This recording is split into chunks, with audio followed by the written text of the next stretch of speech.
elected in January, we met, biggest comeback ever. We talked about You think so, really? I didn't feel it was a comeback, actually. So Because the first one was... the bottom line is, we talked about a drug caliphate in our backyard. We had Venezuela, we have Cuba, we have Colombia in our backyard. And these three countries have been condemned ever since I've been in politics. Joe Biden put a $25 million bounty on Maduro's head. Chris Smith, the day he got inaugurated, said, I hope Trump will hold Maduro's feet to the fire. He did. So what has he done?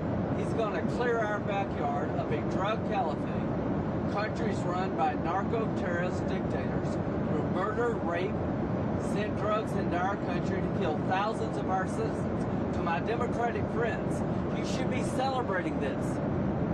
When bin Laden went down, I was the first to applaud President Obama.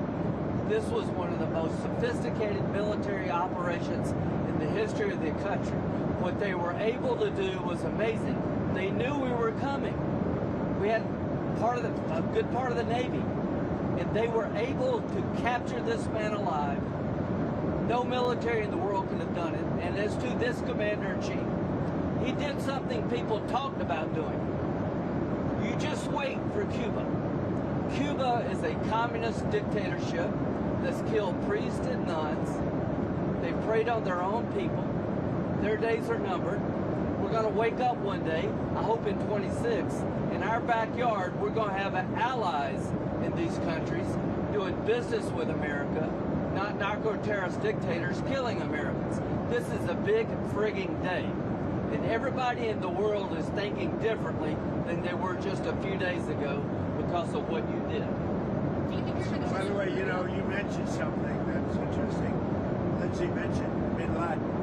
I wrote about bin Laden 1 year before the attack on the World Trade Center. And I said, you got to go after bin Laden. It was in my book. And very few people want to say that, but it was in my book. You know that. You've actually talked about it. But if they would have listened to me, they would have taken out bin Laden, then you wouldn't have had the World Trade Center tragedy. Yeah, this is certainly going. Did you know that?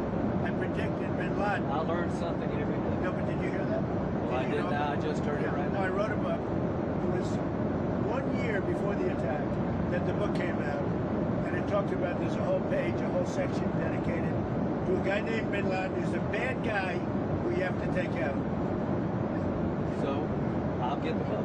But right after the election, he told me, I'm going to clean up our backyard. Now, this was before he took office. This was one of the president's priorities, is to make sure that people in our backyard, narco-terrorist states, will not continue to kill Americans without the number of people that will be alive today because Venezuela will be in different hands is going to be tens of thousands. This is something to be celebrated, whether you like him or not. Not just Venezuela. It's what's coming out of Venezuela in the form of ocean-going and Gulf-going and sea-going boats. Every time we knock out a boat, and we've done a lot of them, we did 3 over the last few days, they're very rare now. You don't see too many of them. But drugs by sea are down 97%. Think of that. And now we're going to stop them by land, too. The land is easy. We had to do the sea before we did the land because it just works out. Yeah, you were just talking about the land, but it sounded like... And by the way, you have to do something with Mexico.